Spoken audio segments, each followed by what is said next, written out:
Then we have Abhinav Sinha, who is the editor of a workers' newspaper in the NCR region, the greater in Delhi and the industrial belt in northern India, which is called Mazdoor Bigul. He's also doing his Ph.D. in history at Delhi University on the rise of new class configurations in India. This is many of you may or may not know, but there's been a very hotly debated it's been a very hotly debated issue for the last 40, 50 years, which is what is the political economy of India today and what is the nature of class composition. Since I agree with everything what Professor Rajudas said, that's the first nobody's ever done that.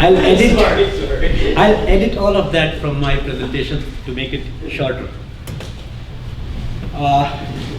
Since I'm a labor activist in the Delhi area for the last 17 years and part of the Marxist-Leninist movement in northern India, I'll start with the response of the revolutionary left to the rise of Modi to power. When Modi came to power in 2014, 16th May 2014, the response of revolutionary left was varied, but we can broadly club all those responses as going into kind of denial mode.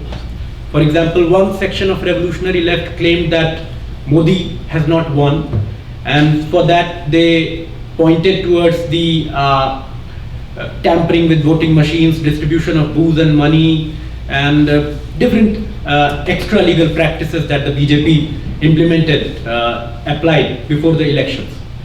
But in my opinion, we cannot explain away the victory of Modi by these factors. These factors are constant, and in all post-colonial, relatively backward capitalist countries, bourgeois elections are like that. And in every bourgeois election, these things happen. And you cannot explain Modi's victory by these constant factors which are always there.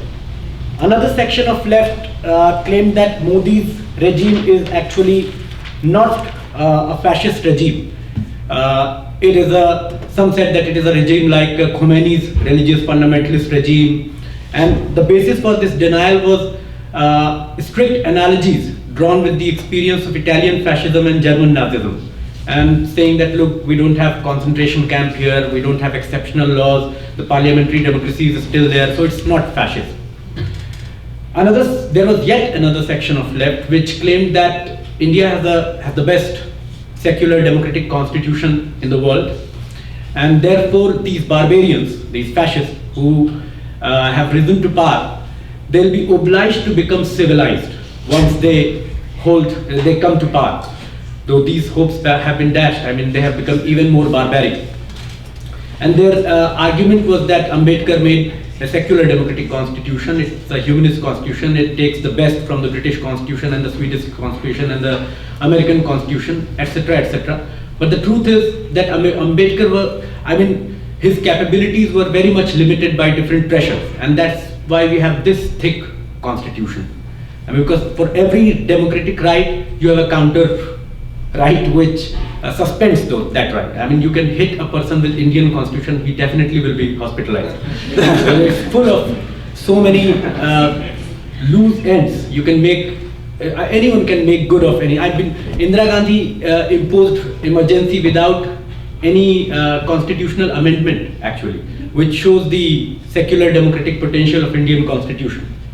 And there is another section of new left theoreticians who are, some of them are influenced by G.M. Tamas, the Hungarian Lukácsian Marxist who gave the theory of post-fascism, that now fascism will come into power without giving away the shell of bourgeois democracy. It will do everything what the Italian fascists did and the German Nazis did, but they are not obliged to give up this shell of bourgeois democracy. And they say that Modi's regime is a dictatorship of neoliberal capital.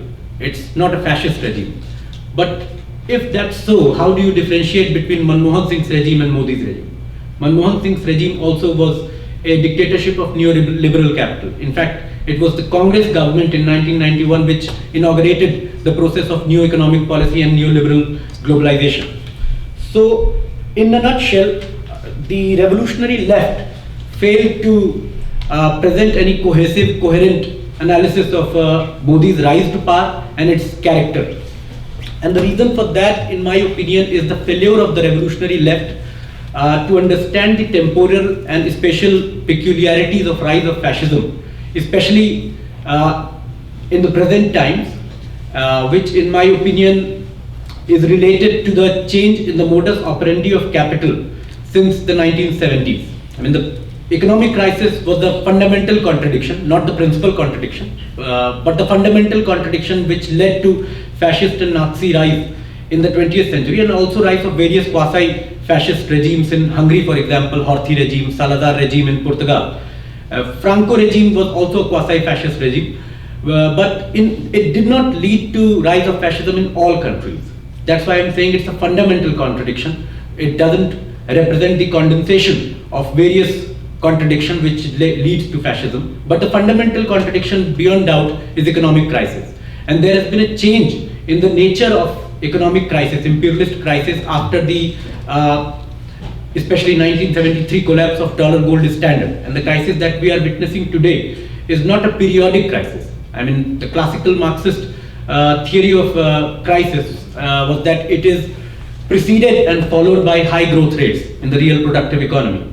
And the world capitalist economy has not witnessed any significant period of boom since 1974. I mean, people like Robert Brenner, Andrew Kleiman, Guglielmo Carcedi, Michael Roberts, they have shown with empirical data that since the mid-1970s, capitalism is plagued with a constant recession, which sometimes they try to ward off by creating speculative bubbles, but there is no real boom in the productive economy.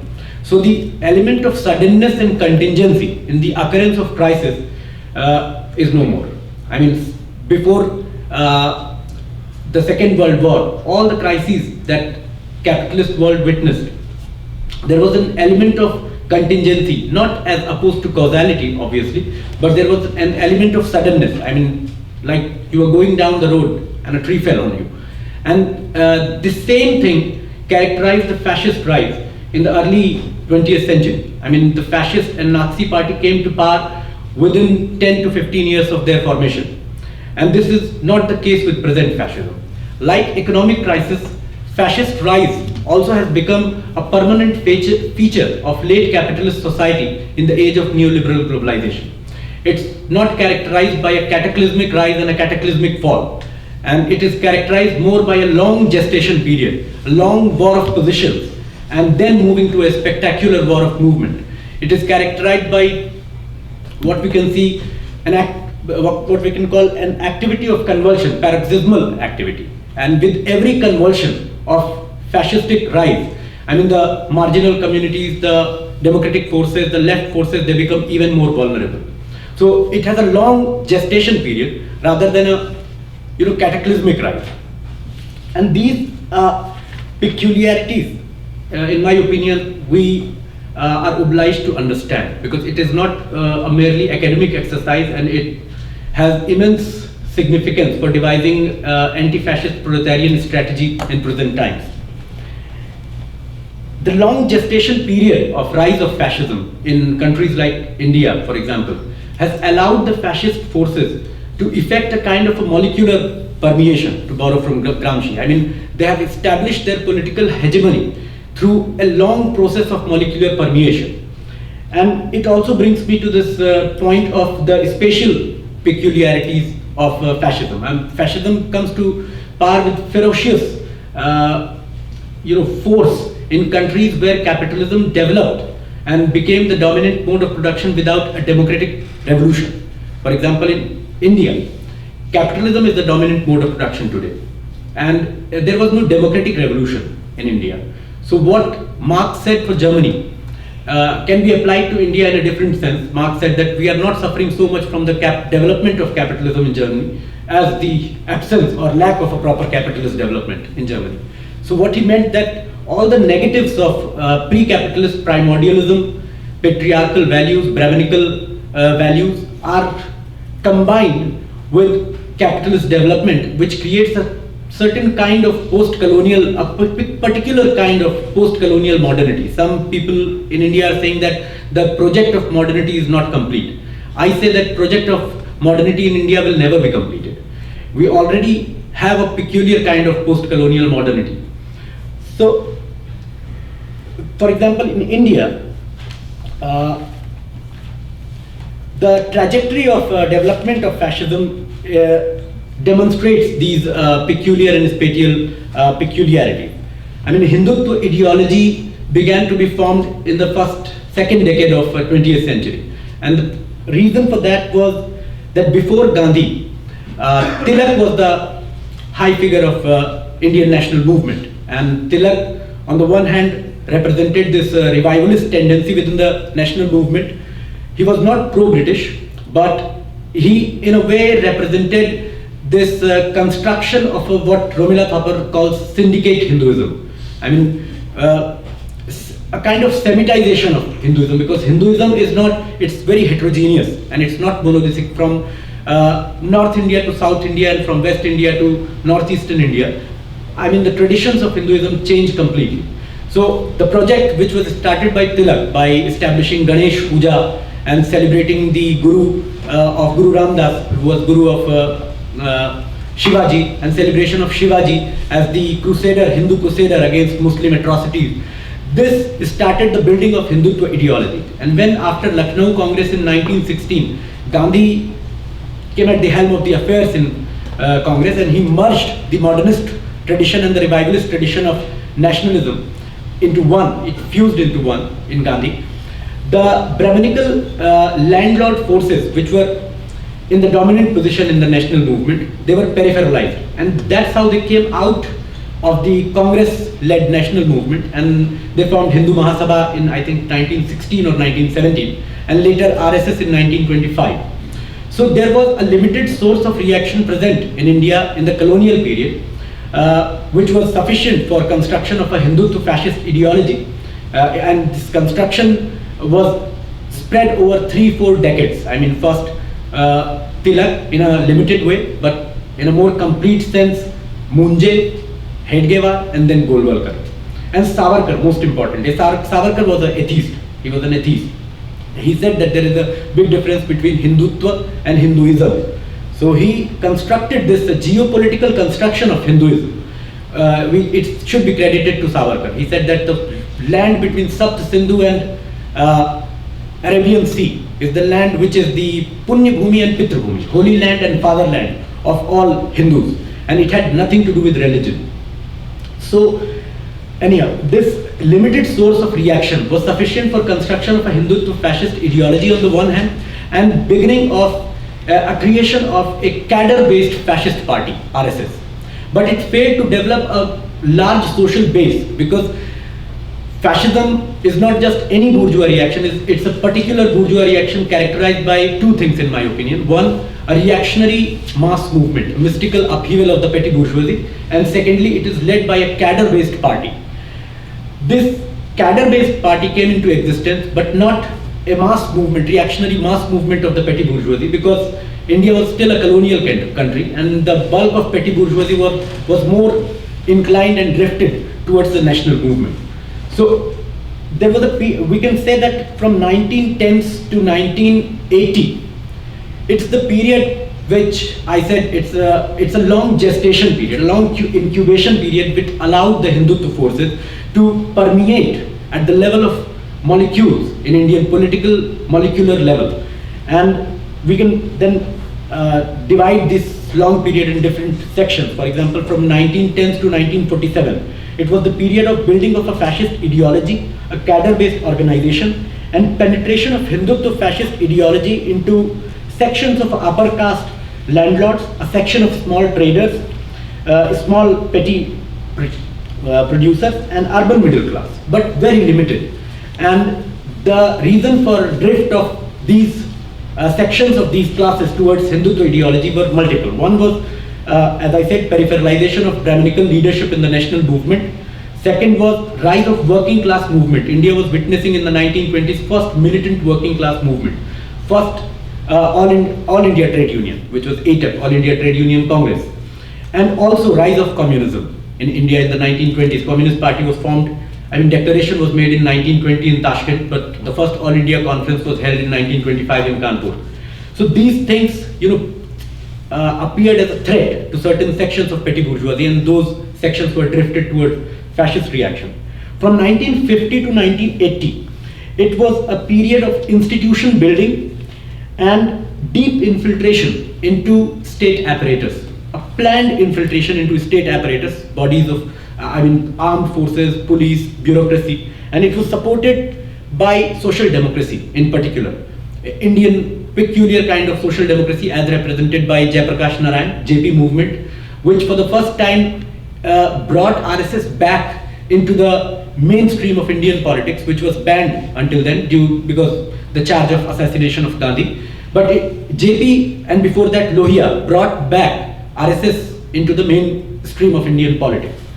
After 1980s, when the 1980s was characterized by reaching to a point of saturation of Indian public sector capitalism. The plan of Tata Birla plan in 1944 clearly stipulated, when it was evident that British are going to leave, that what kind of capitalist development we should have in India. And this plan clearly stipulated that for a long period we should follow the policies of import substitution, nationalization of banks, railways, postal, telegraph, mining, metallurgy, all the core sectors, so that this impoverished, malnourished Indian bourgeoisie can stand on its feet. Nationalization of bank was for pooling the national savings, and big loans were given to main corporate houses. Those loans have been waived in 2004 first and recently by the UPA government and then by the BJP government. So 1980s can be characterized by this saturation point, hitting the fan for the public sector capitalism. On the one hand, beginning of neoliberal policies, which is often taken as the inauguration of neoliberal policies are seen as the 1991 Narasimha Rao government, when Manmohan Singh was finance minister, but actually it began in 1986 when new education policy was announced by Rajiv Gandhi. And this beginning of neoliberal policies, on the one hand, uprooted the lower sections, started uprooting the lower sections of petty bourgeoisie, which was threatened by the prospect of getting proletarized, and it moved towards the far right due to this threat. And secondly, the upward mobile petty bourgeoisie, green revolution and urban development in 1960s, 70s had created a large class of small owners, upward mobile middle classes. That moved towards the far right due to this aspiration for having free hand for capitalist development. No inspector Raj, no quota Raj, no regulation. It was all for deregulation. So these two sections of petty bourgeoisie were driven into the arms of fascist reaction for different reasons, and fascist ideology was the device which welded together these two reactions and welded this reaction to the interest of big monopoly capital. So this is a trajectory in very short of the development of Indian fascism, and it shows how Indian fascism it did not, in the words of Ejaz Ahmed, adopted a strategy of frontal assault. It was more of a hurricane from below, and building a communal consensus in a long process, which includes not only the members of fascist stormtrooper brigades, but also passive population, which gave a kind of a passive consent to anti-communal, anti-Muslim genocides. And one of the characteristic of all fascist rises is establishing myths as common sense and creating this figure of an other. This other could be a Jew, a Muslim, a immigrant, or a member of a Roma community, but it's necessary. It's one of the main ideological device of fascism to create a fetish which prevents the working class and lower sections of petty bourgeoisie to see its real enemy and the cause of its problems. So these are the peculiar characters, and then some general character. How much time do I have? You have about 8 minutes. 8 minutes. Can I take 10 minutes? Yeah, we will allow it. Okay. So there are some general characteristics of fascism which are present in every fascist right, and Indian fascism is no exception. One is, as I said, it's not just any bourgeois reaction. Nikos Poulantzas talks about 3 kinds of exceptional bourgeois dictatorship. Bonapartism, military junta, and fascism. The peculiarity of fascism is that it rides on a romantic upsurge of the petty bourgeoisie.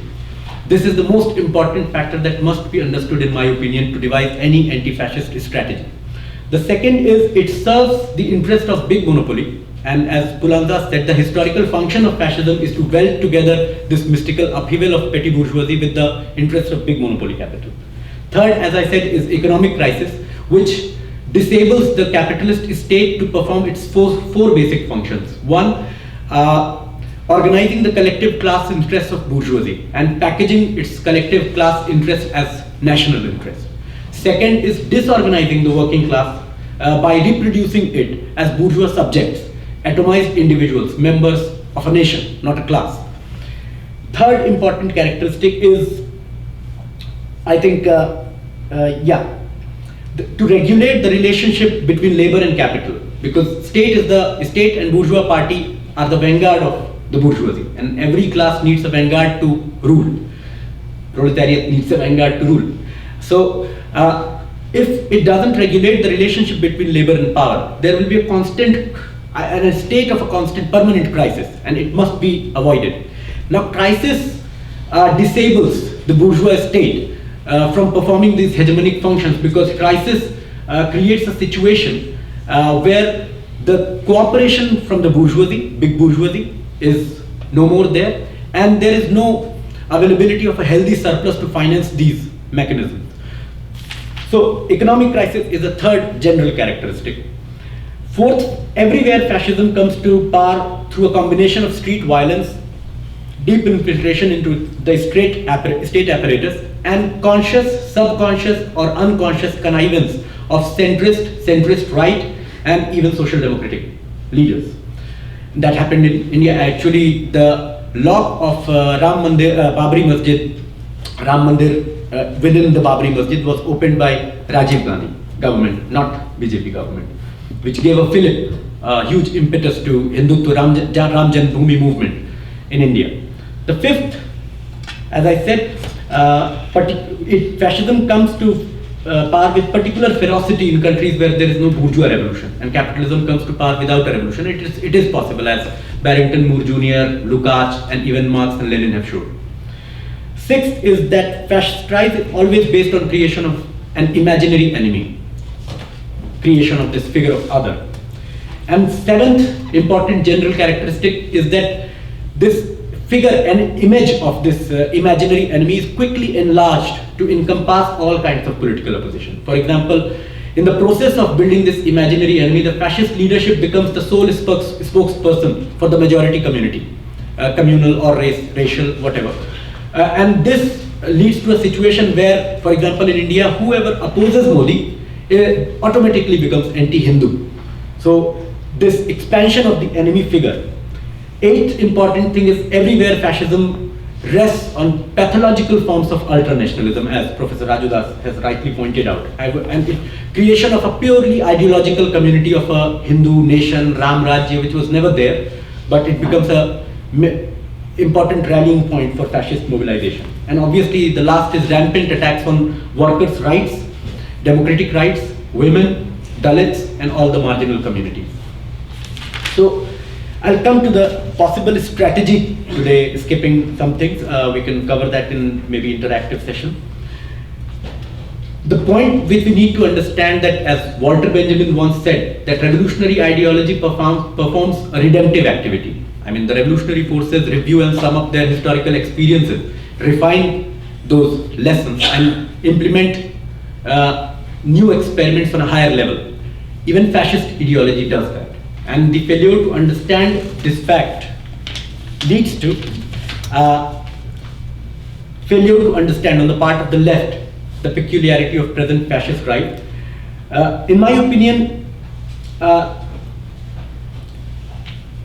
coming to the end of the discussion, the strategy as proposed by communist leadership in the 1930s of Popular Front, in my opinion, is not going to work today. In India, from our experience, we understand that it's not possible. At that time, there was a section of bourgeoisie which was still had some progressive potential, some democratic potential.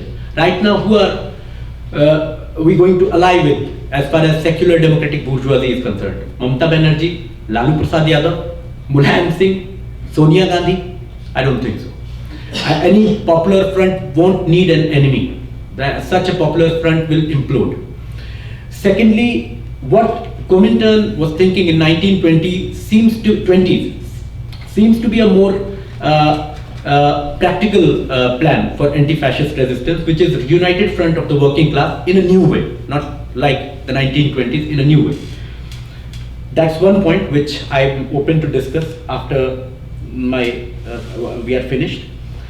Other thing is that economism, reformism, and anarcho-syndicalism. These are three enemies of revolutionary left within the working class movement, which has prevented the left from becoming leading the working class to become the leader of the working masses, which includes the lower middle class, wage earning sections of lower petty bourgeoisie, and we have left them at the mercy of fascist propaganda and demagoguery. And because there is a tendency on the part of especially Social Democratic Party to lead the working class to measure all political gains by wage gains and economic gains, which has exacted a heavy price in India. Second is winning over the petty bourgeoisie is very important in India. For example, the JNU struggle which is going on, image has been projected that something of a rebellion in the student campus is happening. It's not, in my opinion. First of all, JNU students cannot find an auto rickshaw or a rickshawala to take them to metro station because RSS has run propaganda outside, just outside the Delhi. I mean, they are working in the city. JNU is absent from the city. And that's one of the biggest problem of JNU movement right now. They are not going among the masses. It's only enclosed on that small hill. Yeah, it's not out of that hill on which JNU is situated. So we need to, and there is a rejectionist approach of the left. For example, we should not leave our claim, abandon our claim on ancient Indian history. I mean, in ancient Indian philosophy, 6 major ancient Indian philosophy, out of 6 major ancient Indian philosophy, 4 were atheistic and materialist philosophy. Lokayat, Nyaya Darshan, Vaisheshik Darshan, and one more. 4 major philosophies were materialist philosophies. And yoga was product of a materialist philosophy which was later co-opted by Patanjali. Charak and Sushrut were materialist philosophers. So when they talk about yoga, we say, and talk about the glory of ancient Indian past, the left immediately responds, what ancient Indian past? We had sati pratha, we had caste system. Yes, we had, because there is class struggle in every age. And if we leave our claim on the ancient Indian civilization, which had its own progressive potentials, which was crushed by Brahminical reaction, we are running the risk of becoming isolated with the masses. And it's very important to appropriate those materialist and progressive traditions. And we emphasize on the work on the basis of neighborhoods. We should not leave neighborhoods. I mean, the defeat of left in Mumbai by Shiv Sena, the major lesson of that defeat was the left was limited on the factory floor. The Shiv Sena, the fascist forces, they hegemonized the neighborhoods, they built institutions, and this they have learned from communists itself. But the communists forgot their tradition, that we need to establish our political social hegemony in the neighborhoods. So we should focus on the neighborhoods, especially working class neighborhoods and lower middle class neighborhoods, and what we call building people's fortress, organic support base, through institutionalized revolutionary reform work. Building institutions within these neighborhoods is very important. I can elaborate on this question later if you have some questions. And other is focus on the informal sector workers. Rather than focusing on the 7% organized workers of India, the bulk of which forms a privileged conclave, I mean kind of a labor aristocracy. I can explain this too in the discussion. And fifth, last thing on that point I'll finish, sorry for taking so much time, is that we should move beyond the tactics of reactive defensism. I mean, the left's response to fascist attacks on workers' rights is like a fire brigade response. There is fire, we go, douse it, some candlelight vigil, civil rights, democratic rights, cases, that's all. We need to go beyond that. We need to go on the offensive. We need to organize women's brigades, workers' brigades, students' brigades. And we should, Wilhelm Stapel was a Nazi leader. He said our movement can never be defeated by argument because it did not grow out of argument. So this logic of genuine activism that we should be inclusive, involve them in argument, this is not going to work. This is pure and simple what Samir Amin calls liberal violence. You cannot argue with them. You can only teach them a lesson in different ways, you know. That's it. And the third speaker tonight is Dr. Ritika Shrimali, who is a graduate from the geography program at York University, and she is currently working for the Social Planning Council of Peel. My talk is part of it has already been covered, but I will still do some bit of repetition. But really, for me, it's some of the questions that I've already been asking myself as being on the left. And again, I don't have any answers. I don't have any strategies to offer. Just some thoughts.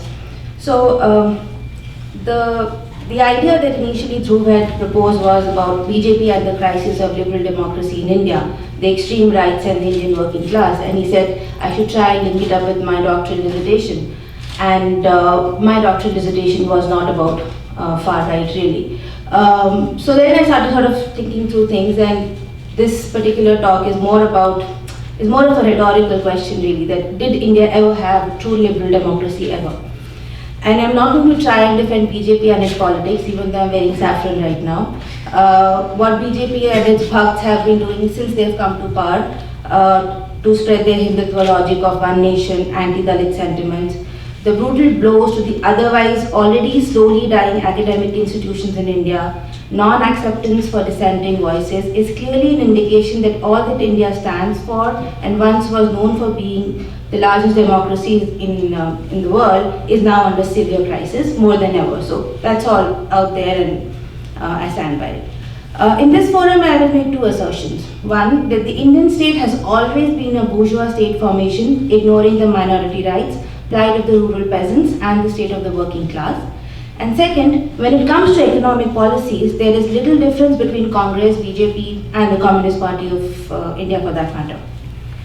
The idea of liberal democracy as a true representative of its people was challenged prior to the formation of the bourgeois Indian state in 1947, and something that Abhinav already indicated in terms of the Tata Birla plan. So before independence, there was in 1944, 1945, the domestic capitalist class in India came up with something called the Bombay Plan. And the purpose of the plan was fairly simple. They wanted to structure the Indian society in the interests of the domestic capitalist class. And they wanted to blunt out the traits and desires of any kind of socialist planning by the so-called radical sections of the Indian National Congress with a call for more capitalist planning. So whereas the Indian National Congress, the party that got India its independence, was interested in creating a state that will eradicate poverty and create such socio-economic policies that will support this goal, the agenda of the domestic capitalist class was to support the socialist demands of the state as long as their right to make profit was not challenged. The domestic capitalist class was not interested in giving any power to the state to control channel of investments. The newly formed Indian state, on the other hand, was giving mixed signals by keeping public control in infrastructure development, but also creating conditions that were not against foreign capital. So when all this was happening, really the Bombay Plan was eventually withdrawn by the capitalists, since they figured that they were not really interested in any form of more disciplinary planning that was being proposed by the then government. So in the first 3 decades of post-independent India, the voices of the working class were either not being heard or being silenced in the name of infrastructure development. Like when the dams were being built, the people were getting dispossessed, and it was also fairly easily mentioned that there would be some kind of displacement when there would be development, and I think Nehru was the one who made that claim. So some kind of sacrifice is justified when you're talking about nation's development. Meanwhile, the religious minorities were also having a bad time. The reign of terror unleashed in northern Indian state of Punjab in 1984 is a case in point. The demand for a separate homeland of the Sikhs, rise of terrorism, suppression of their political aspirations, attack by Indian military with tanks, helicopters and chemical weapons at the holiest shrine of the Sikhs can never be forgotten. In November 1984, tens and thousands of Sikhs were massacred on the streets while Indian security forces stood idle or actively aided and abetted the murderous mobs. Thousands of Sikh youths were targeted and murdered in what then the human rights organizations have called extrajudicial killings and what the Indian Supreme Court has termed worse than genocide. The role that Congress played then can never be forgotten. I think this was the beginning of the death of the sham of liberal democracy that India has been carrying on its head since the beginning. Then what about the rights of the tribals and the indigenous population in India? The UPA coalition government, led by Congress, supported by the left coalition, mobilized a militia of tribal people and deployed them as part of anti-insurgency operations in Chhattisgarh, India, aimed at countering the Naxalite violence in the region and called it the Salva Judum. The militia consisted of local tribal youth, received support and training from Chhattisgarh state government. And then what does one say about the Communist Party of India as such? It's this big elephant that keeps standing in the room whenever a leftist critiques the others. In 2007, we're all too familiar with the Nandikram and the Shingur case when the state government of West Bengal, headed by the Communist Party of India, Marxist, sent several thousands of police troops into the rural districts of Nandigram and East Midnapur, the scene of a 3-month movement by peasants against the establishment of special economic zones, which was again orchestrated, again this doubt, but it's orchestrated the massacre of the villagers. The official estimates say 14 people were dead, but really there were really thousands of people who died in this process. And the government really just stood there and watched while the policemen were killing and raping women. So I will basically now reiterate that the Indian nation state has always been a bourgeois formation and the rights of the religious minorities, indigenous population and the working class have been suppressed by one political party or the other. So BJP is doing bad things, but there are others who've been doing things worse off as well. Now in the second part of the talk, I want to pick up a specific example of agriculture sector in India, and one of the arguments that I make is that when it comes to economic policies, there is really little difference between what different political parties have to offer. This work is part of my doctoral dissertation and was completed in 2014. The dissertation is about understanding agrarian change in Punjab. Punjab, as we all know, is a preeminent case of state-led agrarian development through Green Revolution, as well as its near opposite, the neoliberal agrarian development through contract farming. The latter has opened up agriculture to international market, reducing the role of the state, including in credit provision. Punjab is therefore an interesting place to study agrarian change and development of changing role of the Indian state and the very idea of liberal democracy. Currently, Punjab is ruled by a coalition of Akali Dal and BJP. Both the parties are religion-dominated parties and believe that religion and politics should go hand in hand. If you look at the class composition of Akali Dal party, leaders in Akali Dal, they own transportation companies, media businesses, hospitality firms. These upper caste landlords own more than thousands of acres of land. Their political base also comes from upper caste capitalist farmers who are not entirely dependent on agriculture as the sole income. I also then compared the election manifesto of Akali Dal, BJP and Congress for the last round of general elections in 2014. And they are fairly similar, and they're constantly talking about the role of technology and increasing access to credit and setting up of agro-processing industries, reforming of agriculture producing acts as a way to develop agriculture. But what does it all mean really? This is where my work on unpacking the class relations in this new production relation called contract farming gets situated. Drawing from my empirical work and analysis, I argue that when the assertion that an increase in the use of technology is good for agriculture is made, what is really implied is that through contract farming, there will necessarily be an increase in the productive consumption of technologies in rural India. I'll elaborate that. Now, contract farming becomes a conduit that enables the foreign corporations to become part of the supply chain that links them to their potential consumers, the contract farmers, who are rich farmers and capitalist farmers, they're not small-time farmers. Their aim thus is to sell their products such as seeds, chemical sprays and tractors. So you're talking about Syngentas, and we're talking about Deere, and we're talking about Basil, to the end user, a contract farmer in this case. It is to the monetary advantage of the corporations such as Syngenta, DuPont to get involved with contract farming production relations through food corporations, food processing corporations like PepsiCo, Nestle, Coca-Cola. In this way, not only PepsiCo benefits, but the agribusiness corporations also find a market to sell their technologies. In other words, the contract farmer becomes a buyer and a seller of commodities, and he becomes a buyer primarily because the PepsiCo corporation that has gotten into a contract with the farmer mediates his relation as a consumer with the Syngentas and the masses of the world. So that's one part of what you really mean when they say that we're going to improve the technology for the people. The second assertion that is often made by all the political parties is that the credit will be made more accessible. I argue that contract farming enables the agribusiness corporations to access agriculture credit meant for Indian agriculture and not really given to the small and marginal peasants who are actually in need of that assistance. Now, the rural financial system in India is largely driven by credit expansion through government-owned or controlled financial institutions. Over the years, the share of cooperative credit, the state-led credit, is sort of declined from 70% to 17% from 1975 to 2012. On the other hand, the share of the commercial credit, the private capital, has gone up from 33% to about 68%. So what explains this kind of a fluctuation? What explains this phenomenon? The post-financial sector reforms of 1990s in India, Reserve Bank of India facilitated the redefinition of something called indirect finance, which is no longer limited to institutions that provide support for agriculture production in rural areas, but instead, private commercial banks have been given the right to extend indirect credit to corporations that have nothing to do with, that have something to do with agriculture. So PepsiCo, McCain, Syngentas, Godrej, they get access to this kind of a private capital that was otherwise meant for institutions that would accommodate interests of small and marginal peasants.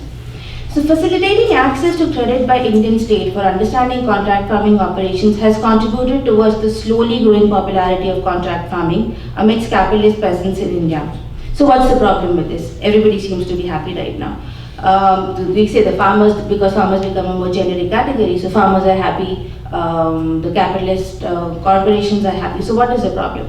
Problem is the class nature of the contract farming production relation, which is meant for capitalist farmers who are engaging with corporate giants who are eventually impacting the processed food industry. And so what is happening to the marginal and small peasants? Where is the support for small and marginal peasants? Why is agriculture actively increasingly becoming economically unviable for these people? Why are farmers in Punjab still dying? Why are farmers across the country still dying? What should be the role of the state? The modus operandi of the Indian state has changed significantly since the Green Revolution, and it has now become to perpetuate more corporate capital imperialist class relations. And this is the basic difference that is witnessed in case of Punjab and also in case of the entire country right now. I would just conclude that in terms of economic policies, BJP, Congress or Akali Dal have little difference. The minorities in India have always suffered. In case of BJP and its Hindutva logic and anti-Dalit sentiments has made the issues that minorities have been facing more pronounced, and because they now seem to be coming into our own homes, because they're going to shut us down because they don't want any dissenting voices, and that's where I think my comments will rest. So.